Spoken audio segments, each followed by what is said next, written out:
It is draft week, and let's have one more mock draft and one more big board conversation with one of my favorite scouts out there, Ersin Demir. Welcome to Chucking Darts, a podcast of informed, rigorous, reckless, harmless, speculative, fun predictions about the game we love. You can call me Chuck. This is episode, I don't know, probably around 206, right around there. I've recorded a couple recently where I'll release them in some order very shortly. But as of recording, it is Sunday, June the 23rd, which means the draft is this coming week. It's 3 days away. And there's not really much more to say except what we want to say about the players we like the most. Uh, Ersin Demir is joining me for the first time. I have been a fan of his for a very long time. He has an excellent newsletter on Substack. He's a contributor to Shot Quality. If you follow him on Twitter or X, he's one of the most prolific and hardworking and independent thinking scouts out there. And he's at E Demir NBA, EDEMIR NBA. And this is a long overdue appearance for him on my show, but I'm very happy to have him on.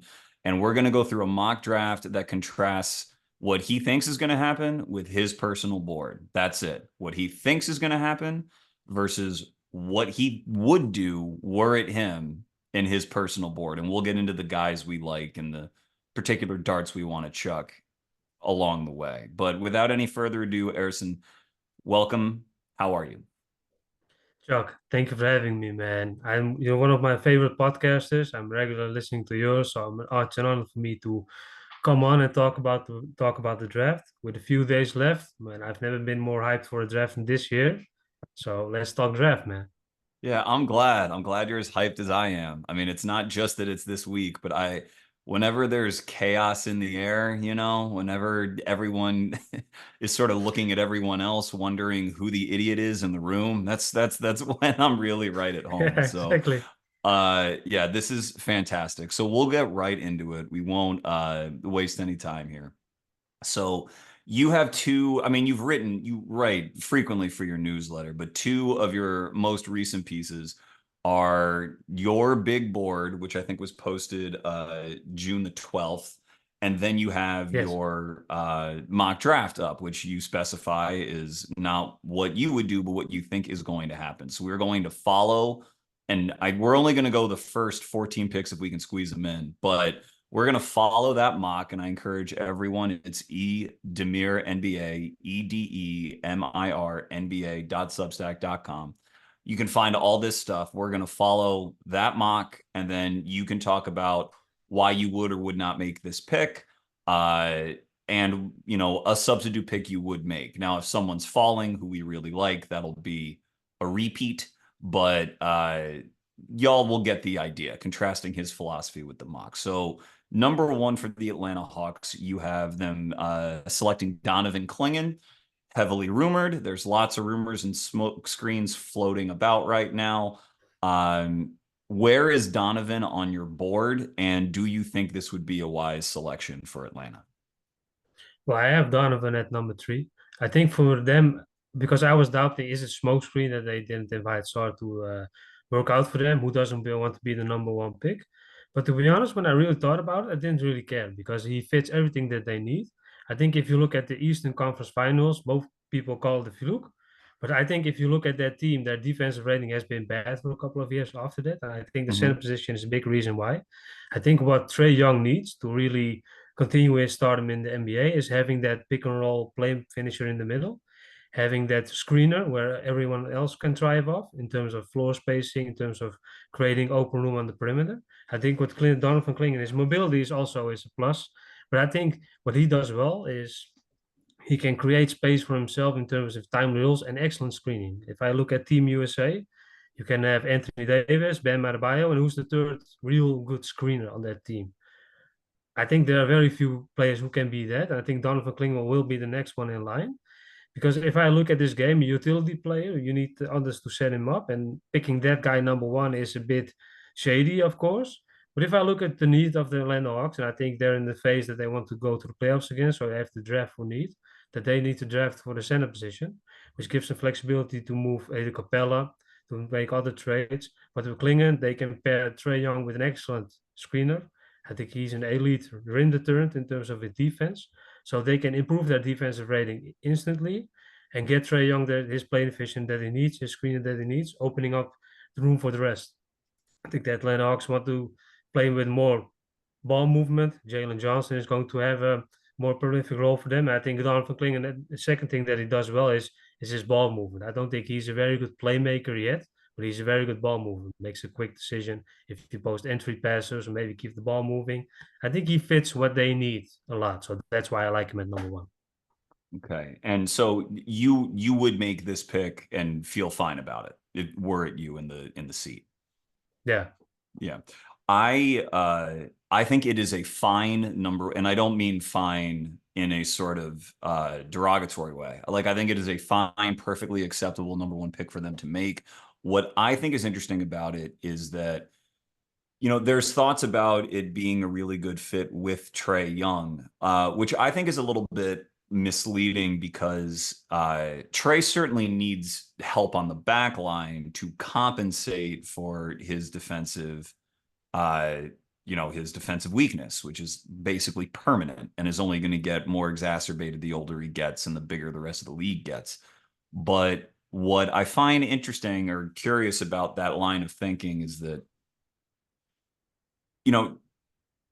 Donovan is never going to be, in my opinion, a really outstanding offensive center. I think that he can do things like screening and moving the ball, like you said, that are useful. I think Donovan has a very high feel for the overall game. I just think that he isn't necessarily the most graceful or athletic player. I think if he were more graceful or athletic, I'd probably have him number one on my board, or if his touch were a little bit better. And I tend to care more about offensive talent all the way at the tippy top of the draft. Having said that, what I think you're doing is that Donovan's always going to need a lot of offensive accommodation. Trae is always going to need a lot of defensive accommodation. You combine them, it seems like it fits, but it also, to me, it means that Donovan's always going to be erasing stuff. Like, that's going to be part of his role, and that asks a lot of him. And I don't, he didn't have to erase a whole lot at UConn because he had Steph Castle at point of attack. And so if they are committing to him as a fit with Trae, they really need to find someone who I think is a big defensive upgrade over DeJounte Murray or whoever else they want to, put out there on the wing to give that defense some balance.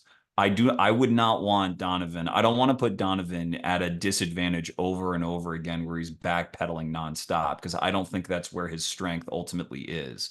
I think his strength is in sort of communicating, getting into position, and then making plays once the contact happens and someone is right at the rim.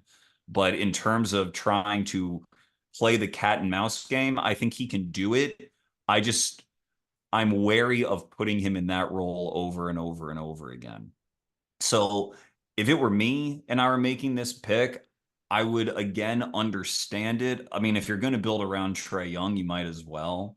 But I would prefer to really look into Trae Young trades and maybe try for a hard reset and maybe draft someone like a Holland or a Sar, or maybe not Sar, but maybe Holland, at this spot. But it's difficult. I have my issues with those players as well, as we'll get to in time. So I think Clingan is okay, but not perfect. But this draft, again, is not perfect. So that's sort of how I see it as well. So number 2, we have Washington Wizards. You have them taking Alexander Sarr. So floor is yours. What do you think about that pick, and what do you think about Sarr? Well, what I like about this pick for them is they need a lot of things. So they need the leading guard. I think wing depth is okay with them, with Koulibaly and Avdia being a big part of what they're going to do. And at the center position, they basically have no one. So for me, it was they need a lot of things. So why not swing for the fences at number 2? I think they have the most time to develop. And with Alexander Sarr, you need time to develop him. Because I think if I look at this game, I see the defensive potential. Of course, he can get to an all defensive first team, maybe second team in a couple of years. But some teams have to click before that can happen. I think with Washington, they can invest in time in him in terms of developing him further as a pick and roll decision maker. in terms of, experimenting with that. I think the NBA is mostly playing drop coverage, I think, too much. And guys like him will change the game in terms of Mhm. maybe blitzing ball handlers or going over the screen or actively hedging. I think they need to experiment with more things, and then them changing their head coach, I think, will open things for them. And they're looking for the personnel to do multiple things. And with Koulibaly, they drafted for another defensive upside player, and with Sarr they will do it again. But there are some issues that they have with Sarr in terms of his offensive production, and that's his. I think he's one of those guys. If he shoots threes, that's okay. But if he doesn't, then really his game as a rollman and a play finisher needs to be way above par. And I think if I look at the NBL, they play in that NBA level pace. And of course, if you go from overtime elite and you go to the NBL, that's a big step for everyone. So that's why I took it as a grain of salt as much as I could.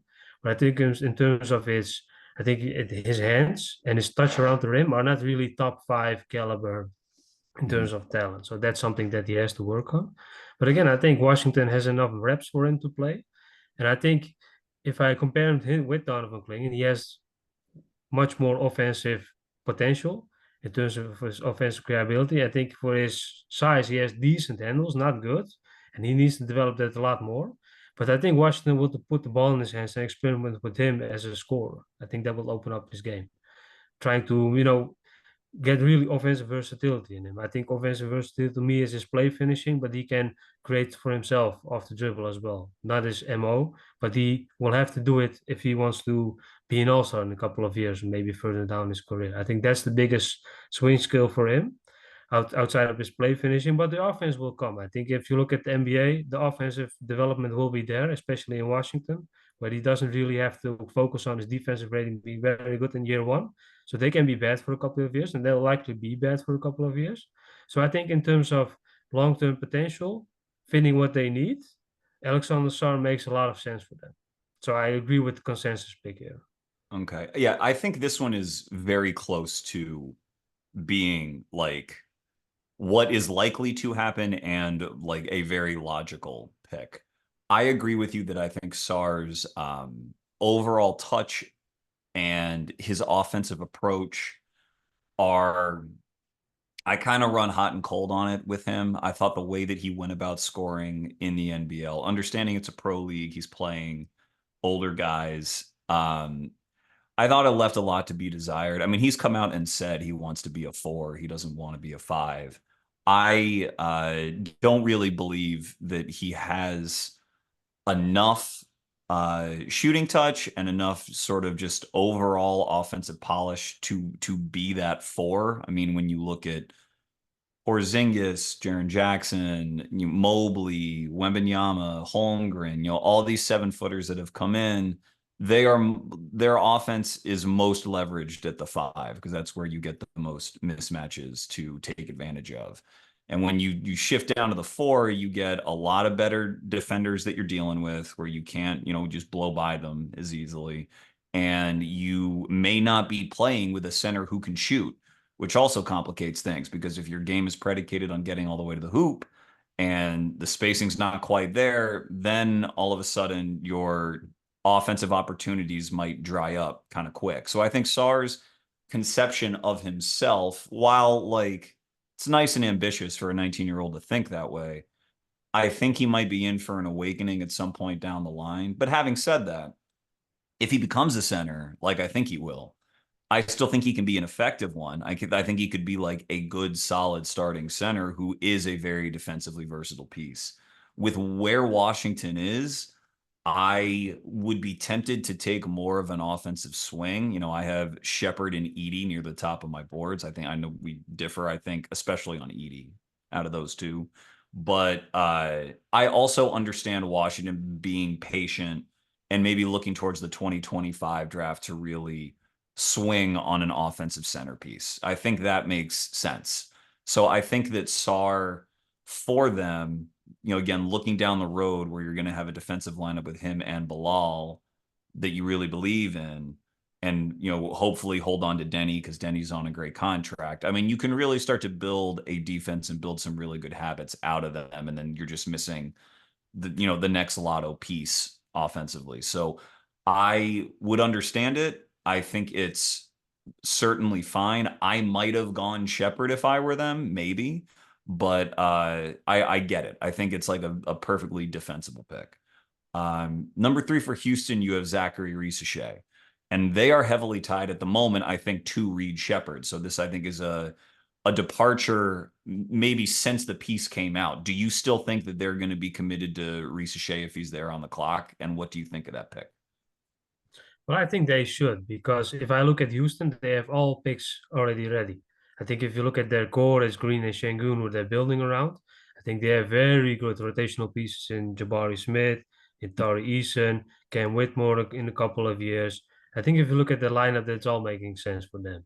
So I think in terms of they need to get ready for the playoffs, because they're one team that I think will be in the playoffs next year.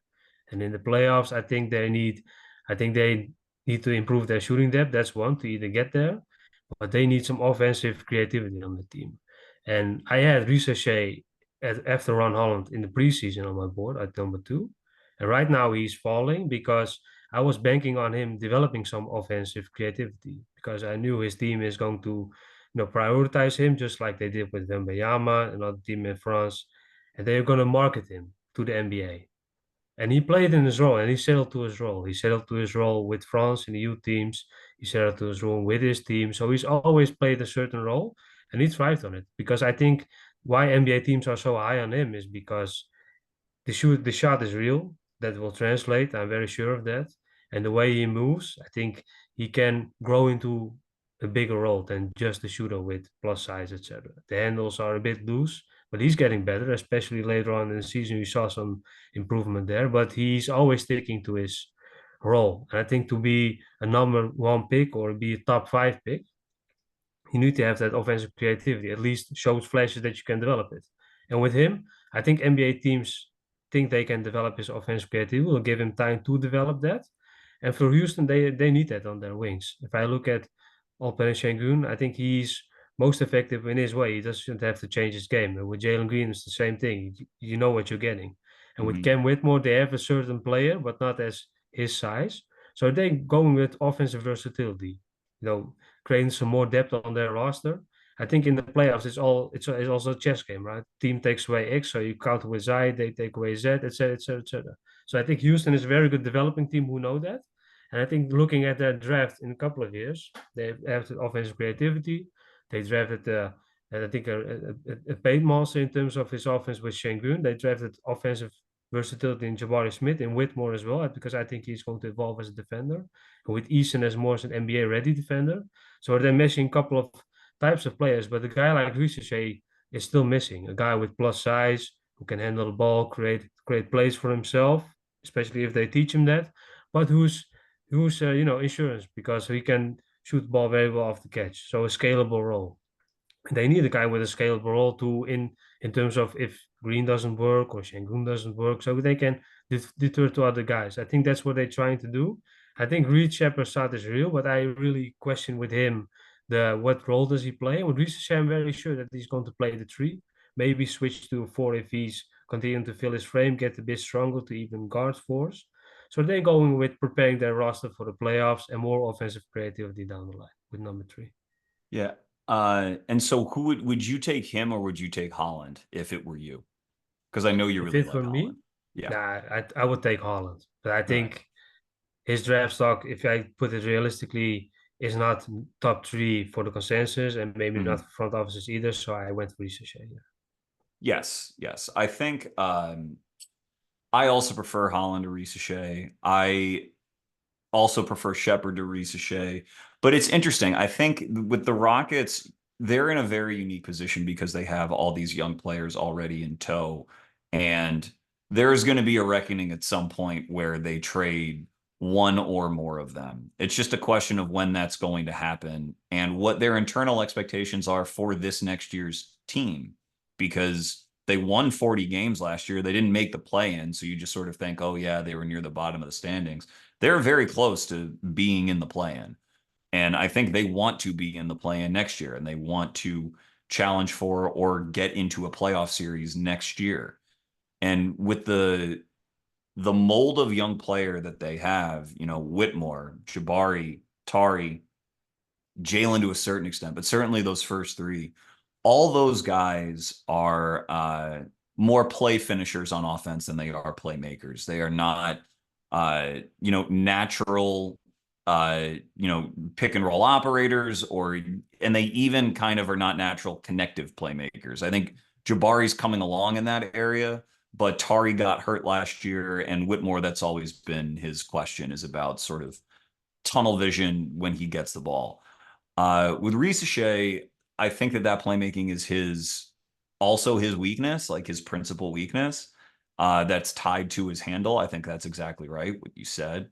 And you said, you think the Rockets could certainly teach it to him to help, make him into the best version of himself.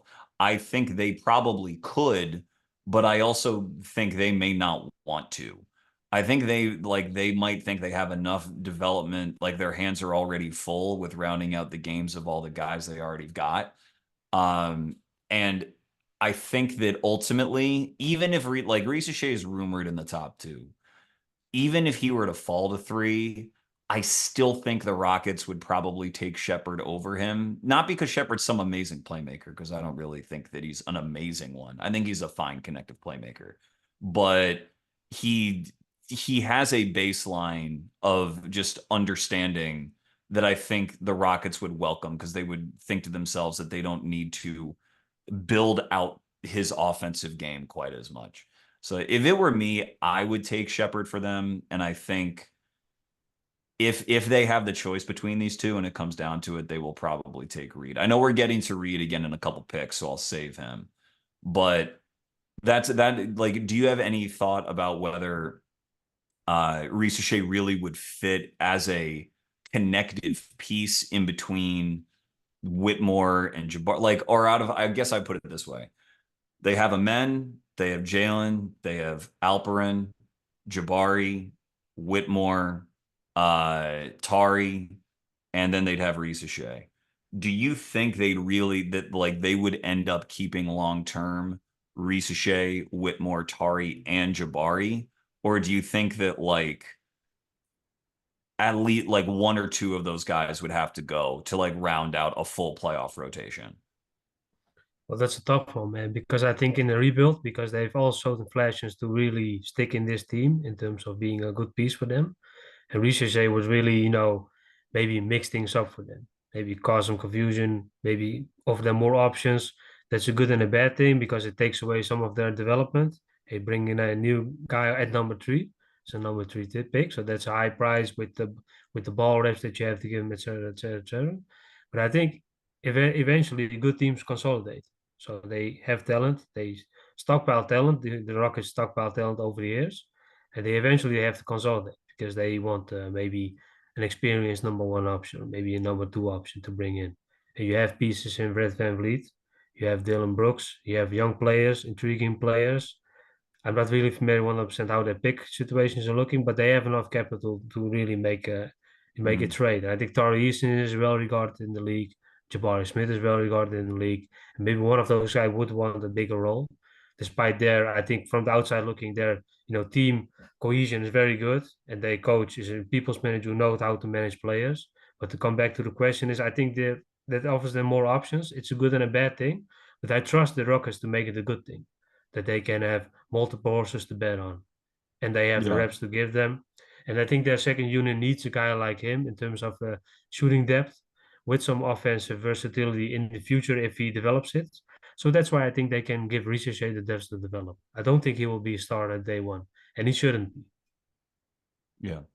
Okay. Yeah, let's go to the Spurs. You have the Spurs taking Rob Dillingham.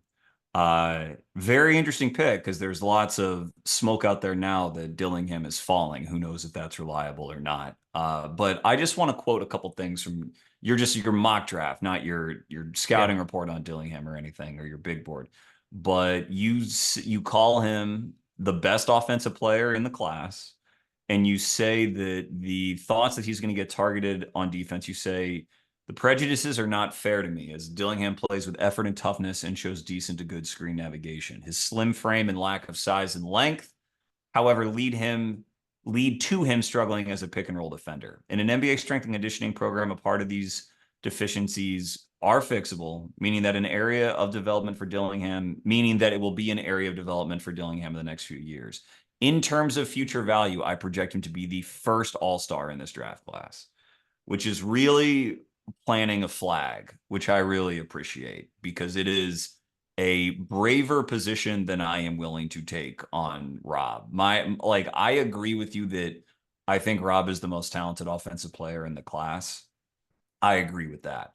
I I have less faith that NBA strength and conditioning is going to lead to these gains to where he is a no doubt starting point guard on a really good team. But the Spurs are in a really privileged position because with Wembanyama, Wembanyama is different than Klingon. You know, he can erase stuff a lot more aggressively with a bad point of attack defender. He can provide much more of an ideal offensive context for an offensively challenged player, but that like Stephon Castle, for example. But that's not who Dillingham is. Dillingham would really be a shot at just like a jolt of offensive creativity and productivity right away. And I think, you know, he could work with Wembanyama in the same way everyone could work with Wembanyama. The real question is, as they're identifying their point guard, you know, you really can't take two of Rob Dillingham because you tend not to be able to take two small guards. So if you take one, then this is the one. And so what makes you so confident that Rob is the right guy to be on that team with Wembanyama and everyone else? And is it what you would do if you were them? Well, I think it would be what I would do if I were them. Because if I look at the Spurs, they always play a pick and roll style of play. I think with Rob Dillingham, you have one of the best pick and roll playmakers in this year, maybe even last year, in terms of his live dribble reads, his handles, and his execution. So that's the value that you're getting. I think the Spurs need offensive rating that needs to go get up. And I think if we look at this team, the guard is going to score. Wembanyama's going to score, but Dillingham is going to get his reps as well. I think because he's an undersized guard who is physically limited to being targeted on the defensive end, which is totally fair. And he's going to struggle as a screen navigator, despite his decent ability to slide between the screen and roll up, he's not strong enough. I think every way against an NBA center, he's going to be unbalanced, and they're gonna either collapse the defense or Wembanyama has to fix his deficiencies. But coming to why he's so good for the Spurs, I think that pick and roll heavy game. I think you're getting one of the best ball hands in the class, like the playmakers in the class in terms of execution. He can create his own ways. I think he can control the pace of the game, and that's what they need. I think Wembanyama as the number one option. Of course, it's his team, but you still need a guard to set that offense up to not really having to be wing the line. I think they have the right personnel to surround Rob with. Of course, he's going to be targeted in the team, but in an NBA switch heavy game, defensive coaches they experiment with it as well. I think if you even downscale Rob's role as a spot up shooter, or maybe as a connective piece on the offensive end, with either Wembanyama being the number one ball, and you can go with different ways with him. And I think you're committing to putting the ball in his hands. And with Wembanyama ascending to stardom that's a doubtful thing to do for them. I understand that, but they need to fix their offensive rating. I think the guard position is still important, more important than the mainstream media may try to convince otherwise. Because if you look at all these undersized guards, there's all I think pressure from media for them for trades, Trae Young, Darius Garland, they're all in the same way. I think Damian Lillard, he's an Hall of Famer, but he's also struggling his first year in Milwaukee, and you see the media downplaying that. I think it's not a heist against them, but I think despite the undersized guards, I think most of them still sign max contracts. John Morant signed a max contract, so there's room for them because they all have one thing in common. I think offensive creativity and execution.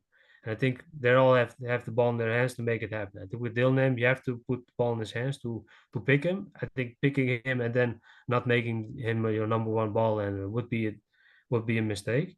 And why I Mhm. like him so much for the Spurs is I think the earlier mentioned reason. I think they pick and roll heavy team. They've always been the same.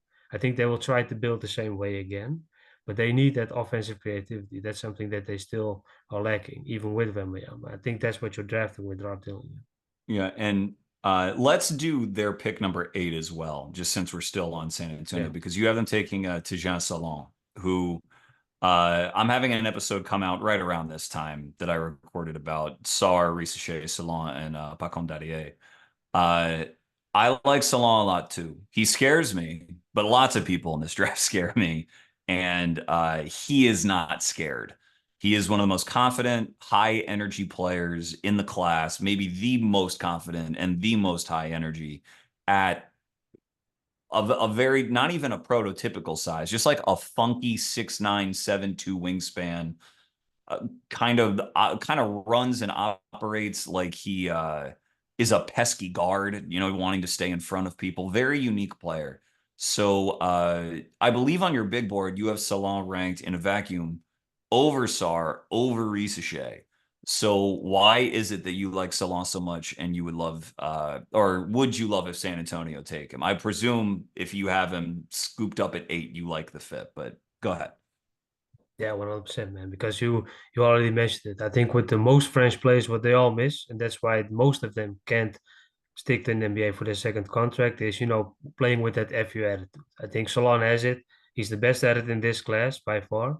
And I think he has the potential to really grow into a great rotational piece. Maybe even flirt with a 20-point scoring season or an all-star appearance down the line.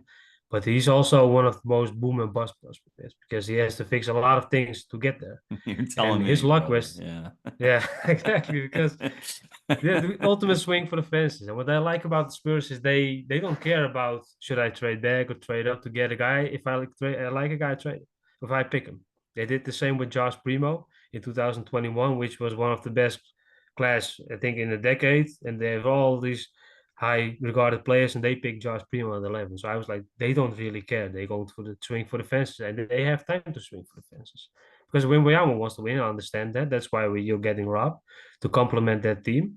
But with the Johnny Sloan, I think you're getting one of the most creative tall wings in terms of what he's trying to do in his head. I think his handles improved this year are still very loose.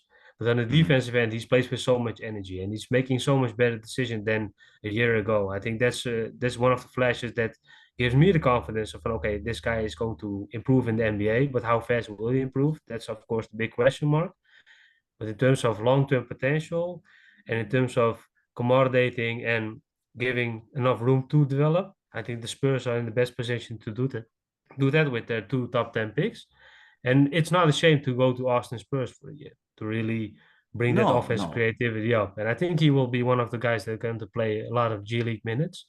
Not because that's something downgrade or something, but he needs it because he has to get accustomed to the American fast-paced game. Because playing in France is okay, but they all stick to a certain role. But what I liked about him is that he demanded the ball more, teammates respected him more, and he made something happen in his own way. So these are all flashes to me that he is, if he's going to be a star in this class, he could be one, especially in a wing focused league.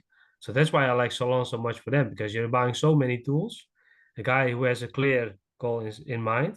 Of course, that's a bit cliche, but he has his attitude to back it up. I think he has his improvement from last year to back it up. And I wrote about Solon early in the year when I called him potentially the best French prospect in this class. But a lot Hmm. of things has to happen. Still, a lot of things have to happen, but he's shown a lot of flashes, more than I expected from. So that's why I was so confident. And in a big board that's focusing on long-term potential, he was a de facto top 5 pick for me because he brings what Sara and Ricochet doesn't bring, with all respect to them. But that's that FU attitude that you have to have if you want to be a number one, number two option.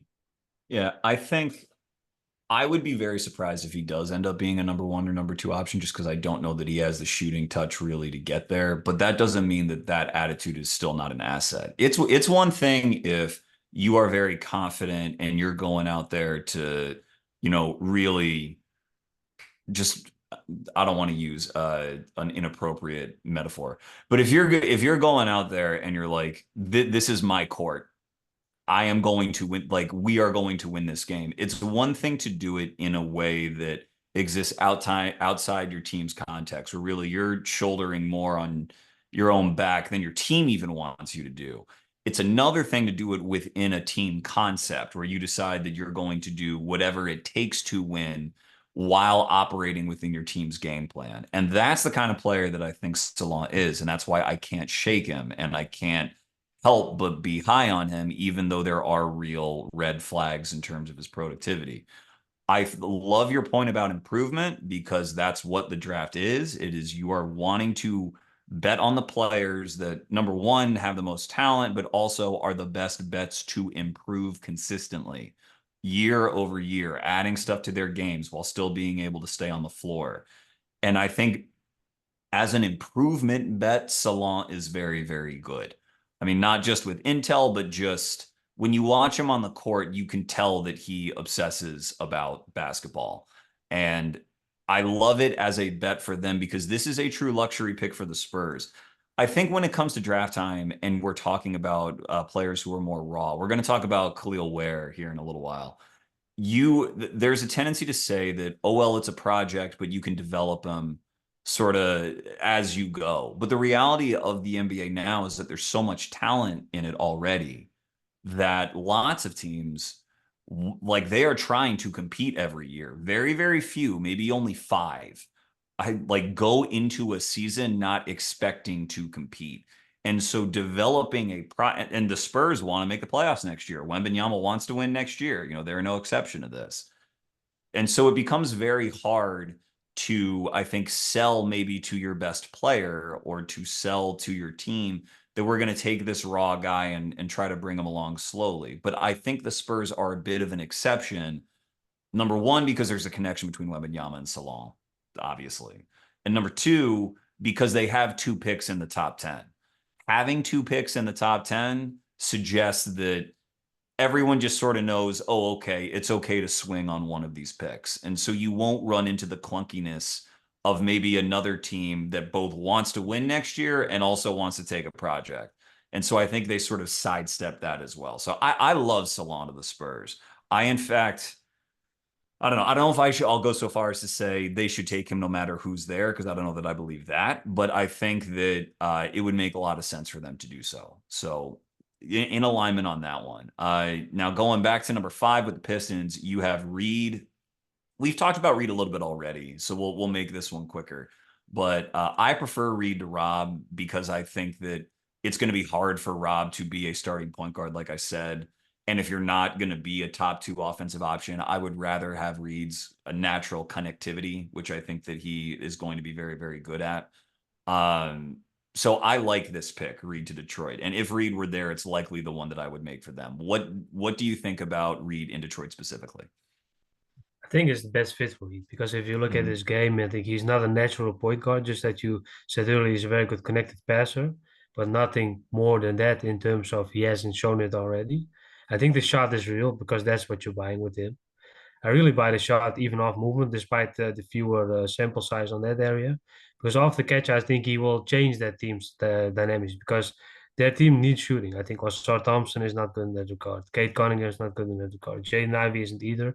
And the forward slots, they in that case, if the backcourt is so bad, the forwards doesn't even matter how good they shoot. So they need a shooter. I think Reed Shepherd is going to fix that instantly for them and demand the ball more down the line as he's doing that.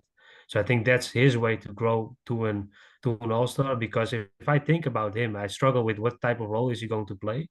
Then Mhm. I think, okay, in positionless basketball, it doesn't really matter how much because on the defensive end, the lack of size is compensated with his reads. I think he has a great feel for the game in terms of his defense. He's an active coach on the court. He's very vocal to his teammates. That's what you need as well. In the NBA, is he going to get the respect on day one? I don't think so. But even further down the line, he will earn that respect from his teammates. I think he is the ultimate connective piece in this class. And if I look at how NBA teams should be drafting his connective pieces, I think these are very valuable than having these offside swings because you can only facilitate one, maybe two of these guys on each team. So Right, it's right, very right. limited how many players do you want to bet on. I think with him, you're getting an NBA ready player to fit the rotation, to fit Cade's needs. I don't really buy, I think with the Rob, the same thing is the targeting stuff on the defensive end. Because at Kentucky, he has shown all the attitude that he can counter that. Of course, in a less paced college basketball game court, but if you look at the whole picture, it makes too much sense for them because Kate needs a guy like him. And I think in terms of floor spacing, that's what the Pistons need, and that's what they're getting with him. So I think he can feast Yeah. off of being a volume shooter in the NBA and growing his role within that role. Yeah, I certainly agree. And in your next pick, you have Stephon Castle going to Charlotte. Now, I know you're high on him, and I have gone back and forth. I recently was a little bit lower on him, but I've come back around on Castle, in part because of what I said about Salon and about work ethic and work habit, because I think he is a good bet to improve. Again, this isn't intel. It's just sort of my sense for watching his game and watching how he sort of absorbed into that UConn structure. I'm very, very high on guys who come out of that program. Uh, I think that he will be good, although that shot is a question about how far it develops. But he doesn't necessarily see himself as a connector. He believes that he is a starting point guard. So with Charlotte, there might be tension there. What sort of player do you expect Castle to be, and do you think it fits in Charlotte?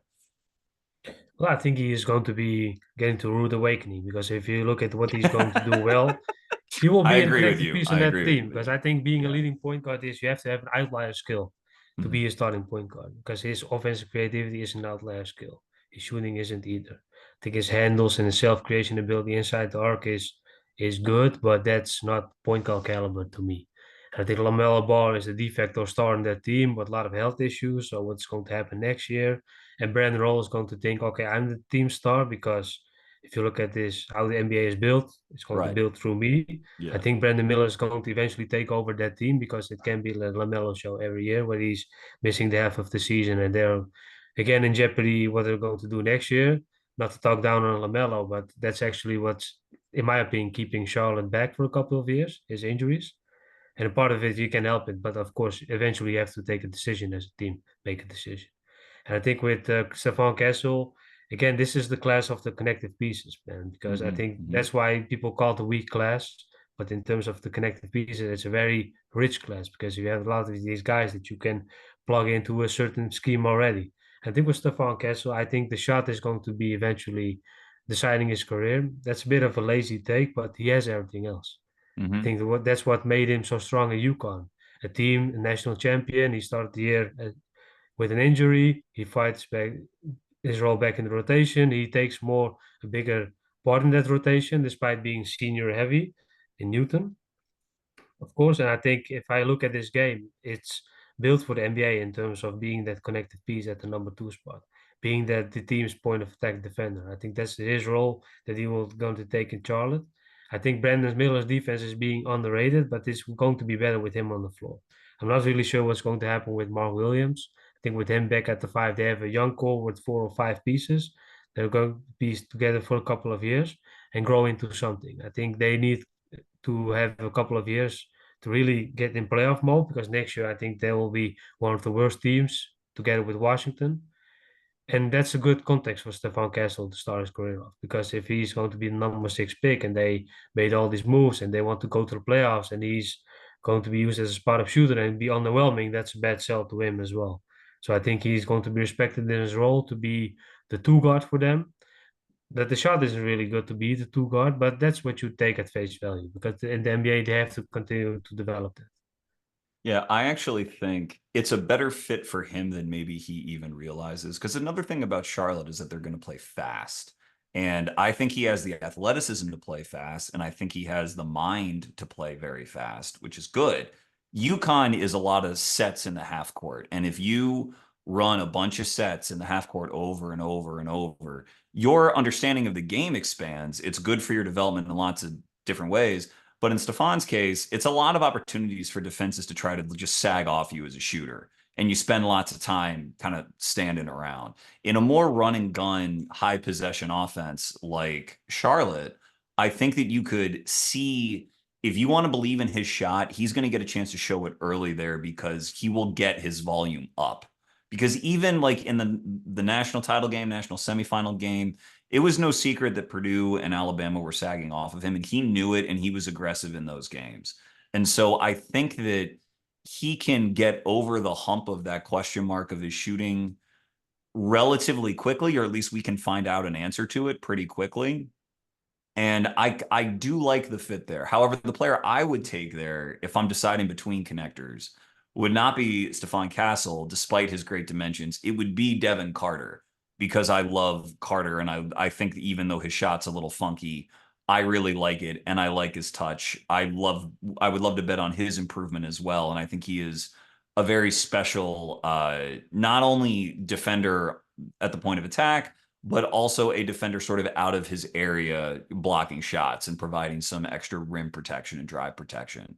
You have the Blazers taking Carter at 14 and taking Matas Buzelis at 7.